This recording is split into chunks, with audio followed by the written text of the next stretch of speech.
बूझना पड़ेगा सत्य, क्योंकि सत्य कोई मंत्र नहीं है कि सतनाम कोई मंत्र है, कोई 2 अक्षर का मंत्र है कि कोई 5 नाम का मंत्र है, नहीं। और कोई कहे कि श्वासों पे सतनाम जपा जाएगा, श्वास अंदर लिया सतनाम, श्वास बाहर छोड़ा सतगुरु सतनाम, सतगुरु सतनाम, ये महाअज्ञान है। और कोई कहे कि कान में फूंक मार के वो सतनाम दे दिया जाएगा, तो ये भी महाअज्ञान है, बिल्कुल महाअज्ञान है। इसको जब तक आप नहीं समझोगे, जब तक आप सत्य नाम को प्राप्त कर ही नहीं सकते। क्या बोला है कबीर साहब ने सत्य नाम के बारे में? सत्य नाम है सार, बूझो संत विवेक करी, उतरो भवजल पार, सतगुरु का उपदेश यही। कि सतगुरु का उपदेश यही है कि आप सत्य नाम को बूझो। सत्य नाम कहीं बाहर नहीं है कि कहीं वो किसी मंदिर में, मस्जिद, गुरुद्वारे में पड़ा हुआ है। सत्य नाम आपके बिल्कुल पास है, लेकिन वो अंदर भी नहीं है। कोई कहे कि मेरे हृदय में सत्य नाम है, या मेरी नाभि में सत्य नाम है, या मेरे गुदा चक्र में सत्य नाम है, या मेरी श्वासों में सत्य नाम है। ये सब चीजें काया के अंदर हैं, इस देह के अंदर है, लेकिन वो नाम विदेही है भाई, विदेही। वो शरीरों में नहीं है, लेकिन बिल्कुल पास भी है। इसीलिए बोला साहेब ने, मोको कहां ढूंढे रे बंदे, मैं तो तेरे पास में। जैसे हमारा दिल है, वो दिल हमारे पास नहीं, हमारे अंदर है। जैसे हमारे लीवर, हमारी आंतें, हमारे दांत, हमारी आंख, ये सब हमारे शरीर में है, ना कि शरीर के पास है।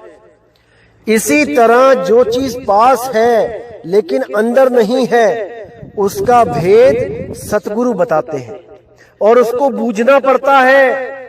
जब तक आप बूझोगे नहीं, विवेक नहीं करोगे, तब तक आपको समझ में भी नहीं आ सकता। इसीलिए साहिब ने 3 बार में नाम दान प्रक्रिया पूरी करने के लिए बोला है कि पहली बार में बिना सत्संग सुने कोई भी नाम लेने आता है, उसको सार नाम का लखाव मत करना, क्योंकि वो समझ ही नहीं पाएगा। जब तक सारे कंसेप्ट क्लियर नहीं होंगे, वो नहीं समझ पाएगा, वो भ्रमित ही रहेगा। इसीलिए बोला, प्रथमे शिष्य होवन जो आई, ताको पान देव तुम भाई। उसको चरणामृत रूपी पान और उसको जो नामदान है वो बख्शो। बोलने वाले वर्णात्मक नाम दो उसको, ताकि वो ये महसूस ना करे कि गुरुजी ने मुझे कुछ भी नहीं दिया, केवल चरणामृत दे दिया और मैं शिष्य बन गया। ऐसा कैसे? इसलिए जो रीति चली आ रही है नाम जपने की, उसको चलने दो। कब तक चलने दो? जब तक वो समझदार ना हो जाए, विवेकी ना हो जाए। उसके लिए क्या करना है? जब आप गुरुजी के पास आते हो तो गुरुजी आपको कुछ वर्णात्मक नाम देते हैं, वो नाम लेके आप शिष्य कहलाते हो। पहला चरण आपका पूर्ण हो जाता है और उसके बाद जब सत्संग में आप बैठना शुरू करते हो तो गुरुजी के द्वारा बताया जाता है कि जो नाम बोलने में आते हैं, लिखने में, पढ़ने में आते हैं वर्णात्मक नाम, वो सार नाम नहीं है, वो कृत्रिम नाम है, नकली नाम है, जिसके लिए गुरबाणी में भी आया है, कृत्रिम नाम कथे तेरे जीवा, सत्य नाम तेरा परापुर बोला। कि वो सत्य नाम वो अलग है, वो इन कृत्रिम नामों में नहीं आता।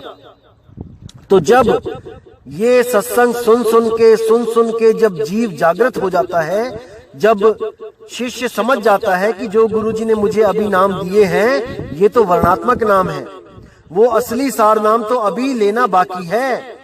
इतना ज्ञान हो जाने पर ही दूसरा चरण पूरा हो जाता है, जिसको हम सत्संग का चरण कहते हैं, जिसके लिए बोला है कि प्रथमे शिष्य होवन जो आई, ताको पान देव तुम भाई। जब देखो तुम दृढ़ता ज्ञाना, ताको कहो शब्द परवाना। यानी जब वो दृढ़ होने लग जाए, बार बार सत्संग में आने लग जाए, तो उसको शब्द के बारे में बताना शुरू कर दो। और जिस दिन उसको शब्द पे निश्चय हो जाए, निश्चय आ जाए, उसको यकीन आ जाए कि वो नाम बोलने लिखने पढ़ने में नहीं आता, तब उसका लखाव कर दो। शब्द माही जब निश्चय आवे, ताको ज्ञान अगाध सुनावे। तब उसको वो सार नाम का ज्ञान दो, जिसको प्राप्त करके साधना करने से इस जीव की मुक्ति हो जाती है। और जीव हमेशा के लिए इस जीव अवस्था को त्याग के वो पीव अवस्था को प्राप्त हो जाता है, विहंगम चाल के द्वारा। इस चाल में ब्रह्म नहीं बना जाता, इस चाल में ब्रह्म ज्ञान नहीं होता है। यहां सीधे जीव से पीव अवस्था को प्राप्त करवाया जाता है, ना कि किसी भूमियों को पार करवाया जाता है या मंडलों को पार करवाया जाता है या कुछ और, ऐसा कुछ नहीं। इधर से सुरती हटी और उधर लगी, बीच में कुछ